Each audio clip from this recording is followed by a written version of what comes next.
السلام عليكم ورحمة الله وبركاته، والصلاة والسلام على أشرف المرسلين سيدنا محمد عليه أفضل الصلاة والسلام. فيديو النهاردة بتكلم فيه على السوشيال ميديا، على الأستاذة المذيعة ياسمين عز اللي عملت بلبلة جامدة قوي على السوشيال ميديا الفترة اللي فاتت. في طريقة تعامل الزوج مع الزوجة. في خلال سنوات كتيرة، المفروض إن هي بعد مثلا 10 15 سنة تنادي عليه تقول له يا أستاذ أحمد. أنا مش عارف أجيب الطريقة بصراحة بتاعتها، يعني طريقة بصراحة أنا عن نفسي شايف إن الأستاذة ياسمين حاجة من اتنين: يا إما هي عايزة تاخد نسبة مشاهدة عالية جدا وده ذكاء منها، يا إما هي فاهمة إن الكلام ده ما بيحصلش كويس، وعايزة تثير الجدل عشان تفضل موجودة على الترند اللي هي فعلا موجودة عليه. ففي اختلاف في البيت المصري بين الزوج والزوجة في على الأستاذة ياسمين. أنا بحثت بصراحة على النت عشان أشوف هي متجوزة، عندها كام سنة، ظروفها إيه، دنيتها إيه. يكاد يكون في غموض حوالين المعلومات الشخصية عنها. اللي انا فهمته ان هي خريجة اعلام ومتفوقة جدا، وبدأت في التمثيل، وبعد كده دخلت على التمثيل وابتدت مذيعة واحدة واحدة لحد ما وصلت قناة ام بي سي. اقول لحضرتك يا استاذة ياسمين التفاصيل اللي بتحصل في البيت المصري بالنسبة للتصريحات الأخيرة لحضرتك في تعامل الزوج مع الزوجة. أولا، الست المصرية اللي حضرتك ما تعرفوش او ما اعرفش عندك خلفيه بيه او لا، ما اعرفش بصراحه. بتقوم الصبح من النوم، بتحضر فطار للولاد وبتوديهم المدرسه لو ما فيش باص، وبترجع بتحضر الغدا وبتسيق، ولو في غسيل بتعمله، وبتطبخ، وبعد كده بتستنى العيال يجوا تغديهم، وبتستنى الزوج يجي بتأكله كويس، وبعد كده بتذاكر للعيال، ولو في العيال رايحين دروس بتنزل تاني معاهم في عز مثلا ما الدنيا بتشتي زي الجو دلوقتي، بتاخد بعضها وبتنزل عادي كويس. لو جوزها زي 90% مننا شغال صبح وبعد الظهر، فبتكون عندها كمية طاقة استنفذت فوق الخيال.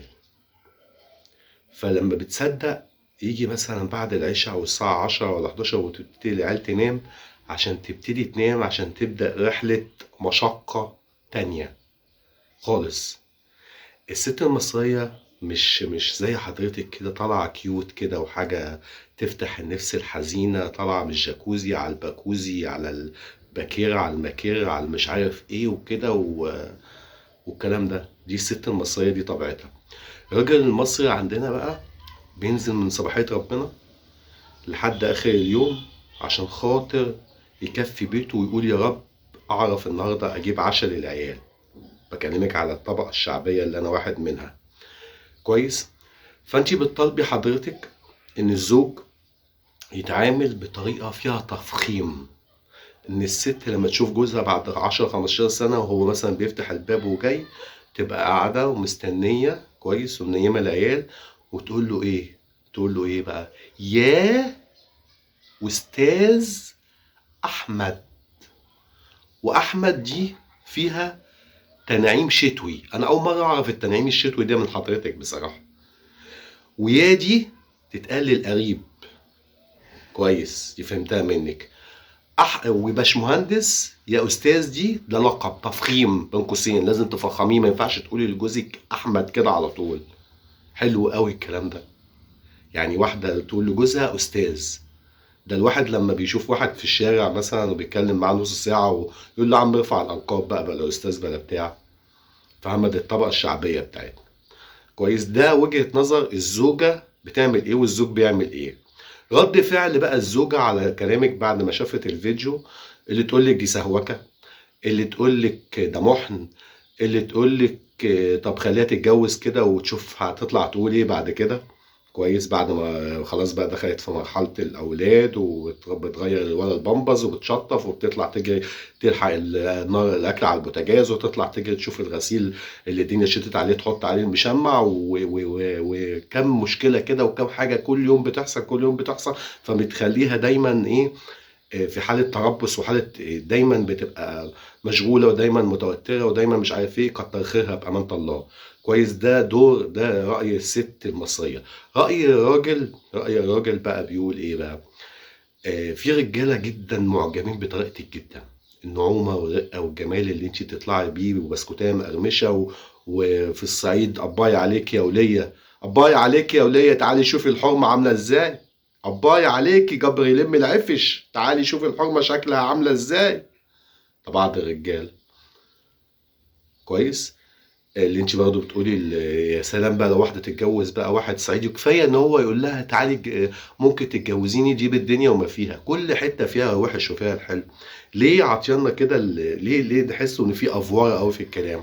كويس.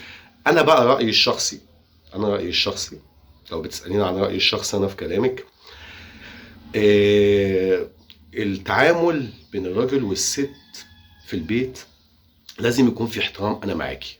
كويس، بس مش لدرجه هتروح تقول له يا استاذ، مش لدرجه استاذ محمد ما ينفعش ينزل السبت. استاذ محمد ساعات لما بتكون مراته تعبانه بيخش يغسل المواعين عادي، دي رجوله على فكره، مش حاجه وحشه، مش حاجه وحشه، فاهمه؟